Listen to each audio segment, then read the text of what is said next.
Tapi dah berkawan lama dah ni. Kita dah kawan 12 tahun dah. Aku lupa apa nama kau.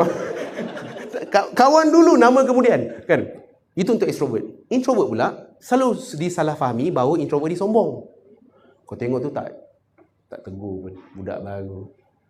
Budak intern. Kau tengok budak intern, budak praktikal semua ni jenis tak tegur. Ni akak-akak senior ni. Padahal diorang tu mungkin introvert. Introvert ni dia bukan sombong. Dia tak boleh start dulu. Tapi kalau kita start dulu, dek, kau universiti mana praktikal? Oh kak, saya universiti of the Oxford of Cambridge, Melaka. Kan contoh kan. Sonok lah. Dia kena kita start dulu dan dia akan baru boleh sembang, boleh tu. Dan tuan-tuan, tak semestinya introvert ni kena duduk depan komputer je, tak.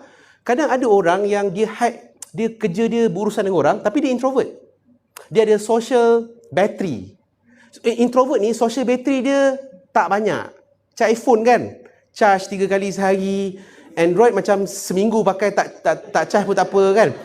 Dia social battery dia cepat sangat kurang macam tu. Sebab tu tuan-tuan, kalau tuan-tuan jumpa orang yang banyak bercakap, kadang dia kena bercakap, kena meeting apa semua, kadang dia bukan suka nak cakap tapi sebab kerja dia. Tapi sampai masa tuan-tuan dia kena duduk sorang-sorang nak charge balik. Itu introvert. Dan ada juga ambivert. Ambivert ni apa benda? Dia macam dia boleh dua-dua. Orang yang introvert dia ada extrovert dia juga.